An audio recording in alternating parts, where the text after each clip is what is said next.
86% of the people that have a smartphone, the first thing they do when they wake up is they do their WhatsApp, their text, their Facebook. They take a picture of their feet, they post it on Facebook. Then they do their Instagram, take a picture of their cat, and then they link in and then they check one email, the other email, they check the news, and now their attention on everything known in their life. They reaffirm their identity, and then they go through all those routine behaviors. 95% of them, they're not even present and conscious, or they're remembering their problems in their past. That's how they start their day. What do most people do when they wake up in the morning now? What do? Admit it. You go to your cell phone and you go, oh my gosh, Monica's eating carbohydrates again. Oh, look, my boyfriend from high school Facebooked me. Ooh. Oh, look, there's a war in Syria. Everybody goes through their device to plug them in. But what if you woke up in the morning and you said this: what is the greatest expression of myself that I can present to the world today? What if you said, I'm not going to be guilty anymore. I'm done. I'm not going to be unworthy. Those are the emotions, behaviors, and thoughts that are connected to the old self. Do you know that if you woke up in the morning and then you said, who do I want to be when I open my eyes? What thoughts do I want to think? What thoughts do I want to fire and wire in my brain? Let me plan my behaviors today. I'm going to leave my sadness and pain behind, and I'm going to open my heart, and I'm going to feel gratitude. I'm going to feel joy. I'm going to feel inspiration. Your job is to maintain that modified state of mind and body your entire day. And if you're able to maintain that modified state of mind and body every single day, get ready. Because something unusual is going to happen in your life. It's the law. You are going to run into a new opportunity because you're in a new state of being. And that's what we teach people. To rehearse the future. And to take the brain out of the past and put it in the future. Take the body out of the past and put it in the future. But if you get up every single day feeling the same way, and you wake up and you go, oh my God, who's that? Oh, God. Wait, let me remember my problems. You just return back to the old self.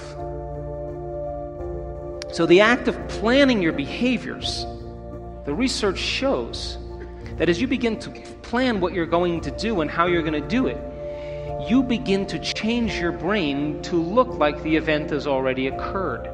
And you begin to prime your brain into the future and out of the past. And if you can create the emotion, you are more prone to get your behaviors to match your intentions, your actions equal to your thoughts, and your mind and body working together. And you will begin to arrive at a new destiny. We've seen it over and over and over again. What is the simple definition of quantum? Quantum physics says that your mind and matter are so intimately connected that it's impossible to separate the two. That matter has a mind, and mind is in matter. And you can't pull them apart.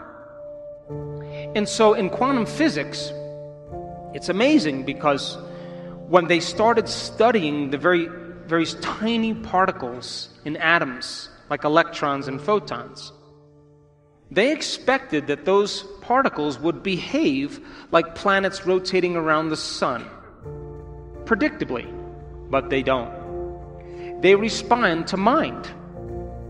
And so now, all of a sudden, the quantum physicist comes along to measure the electron. And the electron goes from a wave of possibility, and all that energy collapses into a particle, and it's called collapsing the wave function. They turn their back and no longer look and observe the electron, and it turns back into energy. So mind is affecting matter. So, in other words, if you wake up every morning and you do the same thing that you've been doing for the last 10 years, then you're caught in the predictable world of Newtonian physics. And if you're doing the same thing over and over again, we can take your past and lift it up and set it on your future, and it's going to be exactly the same. So then if you're viewing your life from the same level of mind every single day, then you are collapsing the same possibilities into the same reality. So if you teach people then to find the present moment, in quantum physics, all possibilities exist in the present moment. But most people's brains are anticipating the future based on the past, and they're not present. So then it requires training and practicing finding the present moment and beginning to change their habits and their thoughts and their behaviors. Most people don't know this, but there's an invisible field of energy around your body. And when you react to someone or something, you draw from this invisible field and you turn it into chemistry. And the field around your body shrinks. And now you're more matter and less energy. You're more particle and less wave. And most people then, when you are matter trying to change matter, you always try to force the outcome. You try to control the outcome. You try to predict the outcome. And people then get competitive, or they hold on, or they manipulate, or they cheat, or they steal, because that's the only way they can get what they want. But the quantum model of reality, when you are truly in the present moment, when a person begins to open their heart, and they can begin to sustain an elevated emotion, they begin to broaden the magnetic field around their body to 9 meters wide. Now they're more energy than matter. They're more wave than particle. And they can exert better effects on reality. So then think of, when you open your heart, this is science, like dropping a pebble in water. You produce a ripple. If you drop a bigger stone, you produce a bigger ripple. If you're able to sustain that state, you keep dropping the same rock over and over again, and you broadcast a signature into the field. The emotion is the magnetic charge. Your intention, your thought, is the information that's carried on that wave. And when you combine a clear intention with an elevated emotion, you begin to produce an effect on matter. You see, the thoughts that you think are the electrical charge in the quantum field. The feelings that you emote are the magnetic charge in the quantum field. And how you think and how you feel broadcasts an electromagnetic signature that influences every single atom in your life. The thought sends the signal out, and the feeling draws the event back. So if you're walking around your life feeling sorry for yourself and feeling like a victim, you are broadcasting that signature into the field. And you will create more experiences to suffer. Because we are not punished for our sins. We are punished by our sins. And sin is an attitude. And sin is how you think and how you feel. So then when you cause people to give up their guilt and their shame and their unworthiness and teach them how to open their heart and create coherent waves in their brain and in their heart, they are going to produce the miraculous.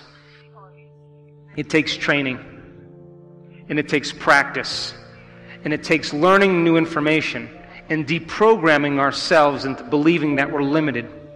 But if you're living by the hormones of stress and you have no energy, no field, then you can't produce an effect on matter. So then, life is about the management of energy.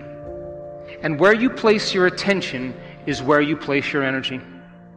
And if your attention is on the knowns and in the predictable future, or your attention is on the familiar emotions of the past, you are siphoning energy out of the present moment. And you have no energy to create with. And when you're able to do this and practice it really well, you will begin to do what's innately your birthright, and that is to create an unknown or wonderful experience in your life. So it just takes practice in order to do it.